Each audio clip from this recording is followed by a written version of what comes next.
It seems that in every story, no matter how simple, there is a mysterious hidden meaning meant only for those who look for it.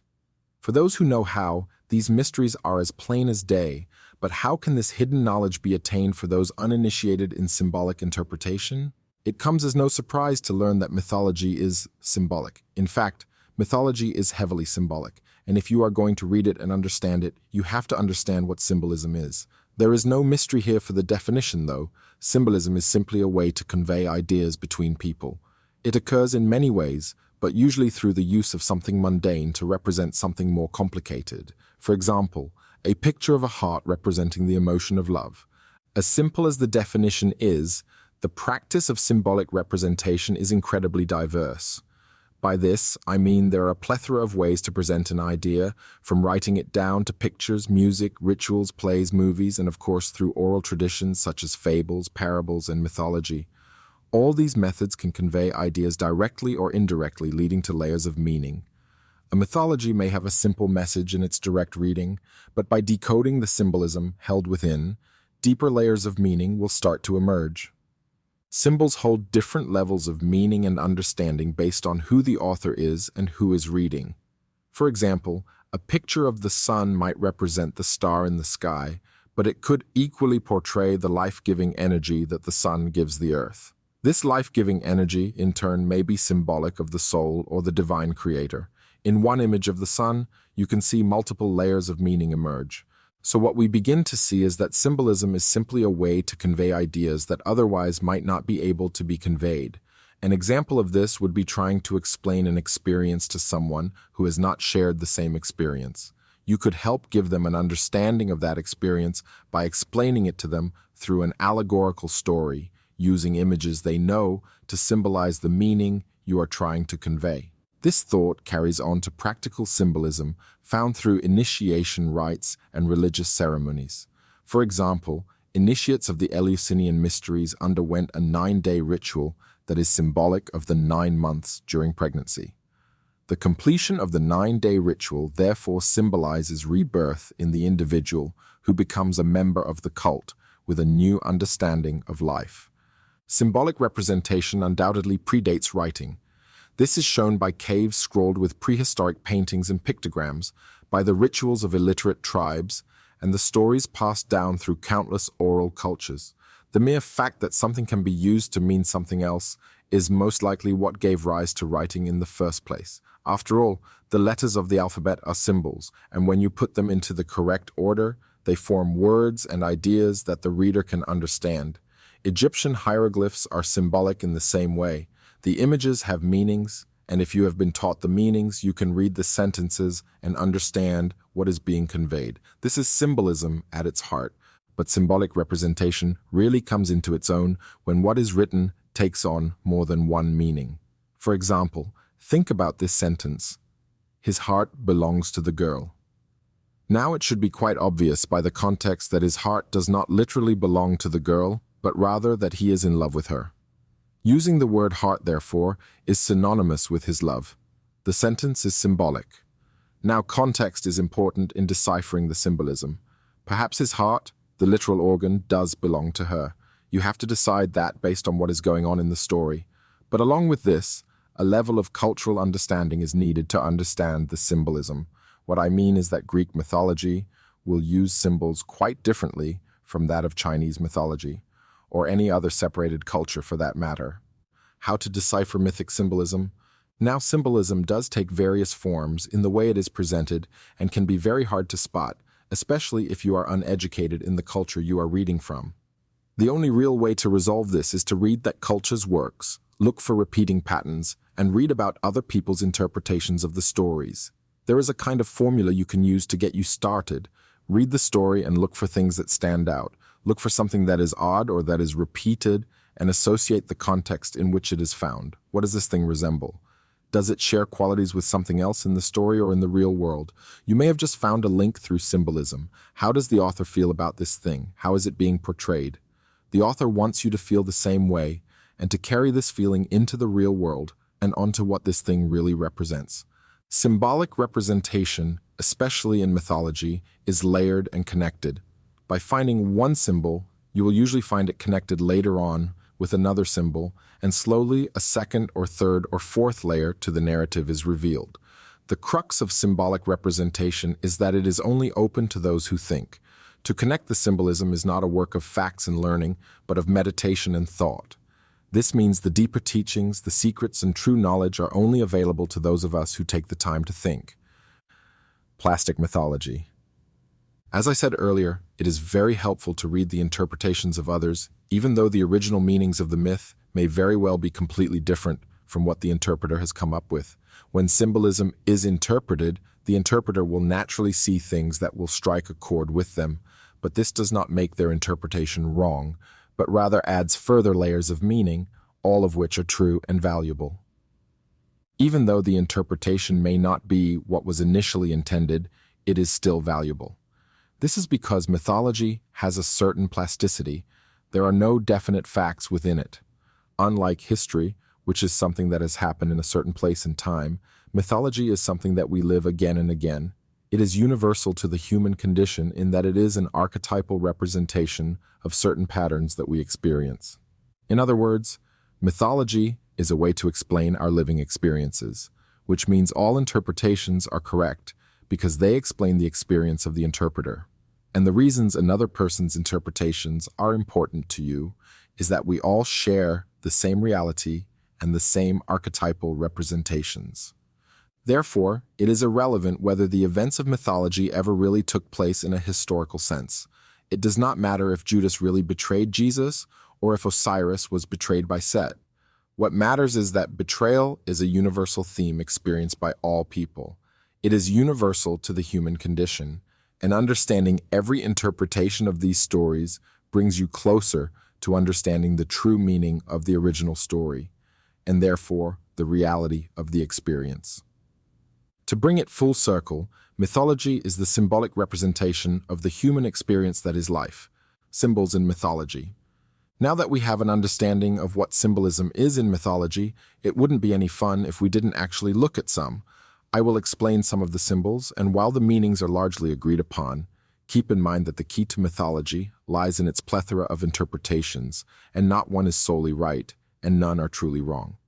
Don't get too dogmatic in what you believe. Symbolism is a way to represent and express different ideas and concepts, so their meanings by nature will continually evolve. Wild animals and primal urges. Wild or primal animals are representative of humanity's primal urges.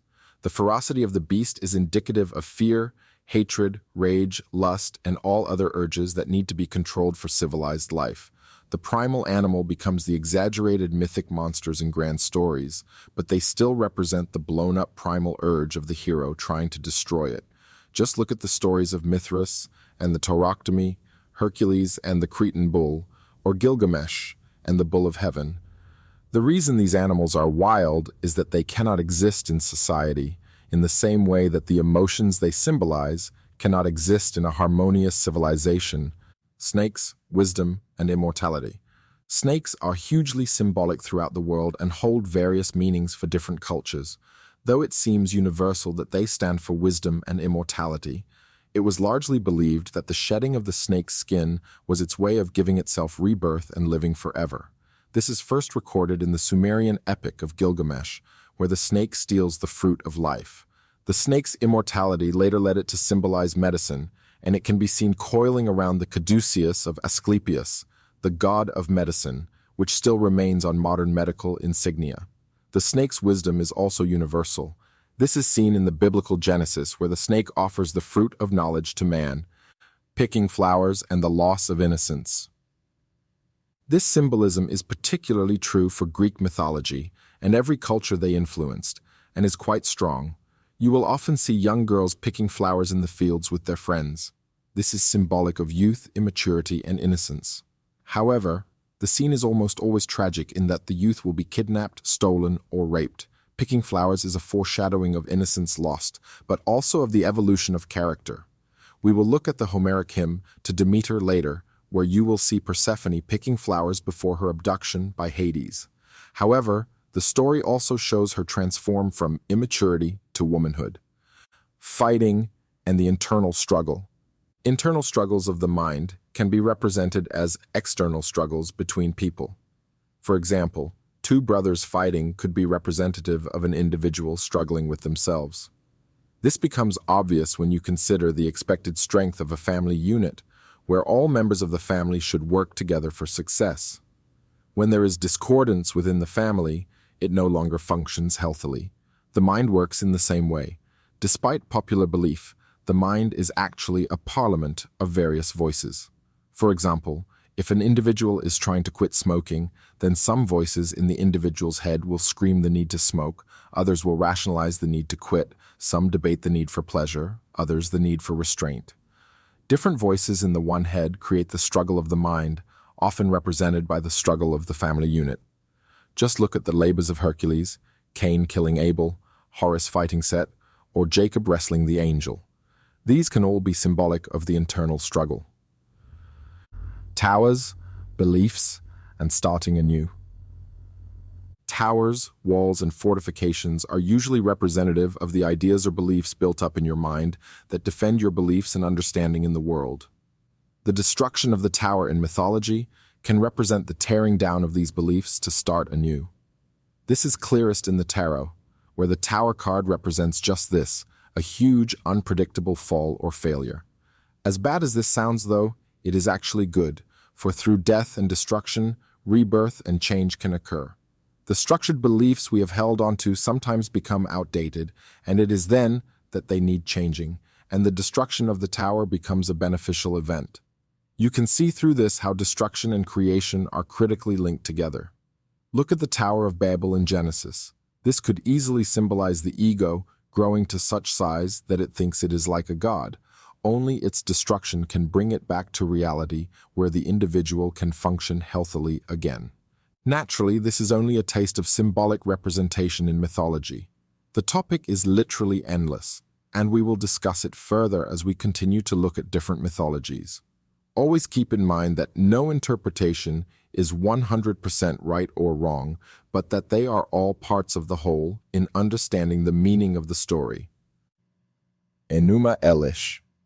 This is the beginning of the Babylonian creation myth, Enuma Elish. It is not the entire document, but gives a good account of their beliefs on the beginnings of the universe and the birth of humanity. In the beginning, neither heaven nor earth had names. Apsu, the god of fresh waters, and Tiamat, the goddess of the salt oceans, and Mumu, the god of the mist that rises from both of them, were still mingled as one. There were no mountains, there was no pasture land, and not even a reed marsh could be found to break the surface of the waters. It was then that Apsu and Tiamat parented two gods, and then two more who outgrew the first pair. These further parented gods, until Ea, who was the god of rivers and was Tiamat and Apsu's great-grandson, was born. Ea was the cleverest of the gods, and with his magic, Ea became the most powerful of the gods, ruling even his forebears. Apsu and Tiamat's descendants became an unruly crowd. Eventually, Apsu, in his frustration and inability to sleep with the clamor, went to Tiamat, and he proposed to her that he slay their noisy offspring. Tiamat was furious at his suggestion to kill their clan, but after leaving her, Apsu resolved to proceed with his murderous plan. When the young gods heard of his plot against them, they were silent and fearful, but soon Ea was hatching a scheme. He cast a spell on Apsu, pulled Apsu's crown from his head, and slew him. Ea then built his palace on Apsu's waters, and it was there that with the goddess Damkina he fathered Marduk, the four-eared, four-eyed giant who was god of the rains and storms. The other gods, however, went to Tiamat and complained of how Ea had slain her husband. Aroused, she collected an army of dragons and monsters, and at its head she placed the god Kingu, whom she gave magical powers as well. Even Ea was at a loss about how to combat such a host, until he finally called on his son Marduk. Marduk gladly agreed to take on his father's battle, on the condition that he, Marduk, would rule the gods after achieving this victory. The other gods agreed, and at a banquet they gave him his royal robes and scepter. Marduk armed himself with a bow and arrows, a club and lightning, and he went in search of Tiamat's monstrous army. Rolling his thunder and storms in front of him, he attacked, and Kingu's battle plan soon disintegrated. Tiamat was left alone to fight Marduk, and she howled as they closed for battle. They struggled as Marduk caught her in his nets. When she opened her mouth to devour him, he filled it with the evil wind that served him. She could not close her mouth with his gale blasting in it, and he shot an arrow down her throat. It split her heart, and she was slain. After subduing the rest of her host, he took his club and split Tiamat's water-laden body in half like a clamshell. Half he put in the sky and made the heavens, and he posted guards there to make sure that Tiamat's salt waters could not escape. Across the heavens he made stations in the stars for the gods, and he made the moon and set it forth on its schedule across the heavens. From the other half of Tiamat's body he made the land, which he placed over Apsu's fresh waters, which now arise in wells and springs. From her eyes he made flow the Tigris and Euphrates. Across this land he made the grains and herbs, the pastures and fields, the rains and the seeds, the cows and ewes, and the forests and the orchards. Marduk set the vanquished gods who had supported Tiamat to a variety of tasks, including work in the fields and canals. Soon they complained of their work, however, and they rebelled by burning their spades and baskets. Marduk saw a solution to their labors, though, and proposed it to Ea. He had Kingu, Tiamat's general, brought forward from the ranks of the defeated gods, and Kingu was executed. Kingu's blood was mixed with clay from the earth, and with spittle from the other gods, Ea and the birth goddess Nintu created humans. On them, Ea imposed the labor previously assigned to the gods. Thus the humans were set to maintain the canals and boundary ditches, to hoe and to carry, to irrigate the land and to raise crops, to raise animals and fill the granaries, and to worship the gods at their regular festivals. The Babylonian creation myth, Enuma Elish, shares many qualities that are seen in all stories that explain the birth of the cosmos and the creation of humanity. Paralleling the much older Australian Aboriginal creation myth discussed later, we see that in the beginning, events are initiated by a masculine, active deity, Apsu, who sets things in motion by interacting with a feminine, passive deity, Tiamat. A number of deities are born through several generations, and then there is a cosmic battle that results in a new hierarchy of gods, with the youngest deity from the third generation taking the role of leader, Marduk. This series of events is later retold in Hesiod's Theogony. Finally, the birth of humanity is explained, and the human condition of suffering is told to be a result of the gods' needs for mortal slaves. In this story, the divine hierarchy is symbolic of what is found on earth, with the Babylonian social order being divided into slaves, workers, aristocrats, and the monarch. By telling the Enuma Elish, the structure of Babylonian society is justified, and people can accept their roles in life because it appears to be sanctioned by the divine world.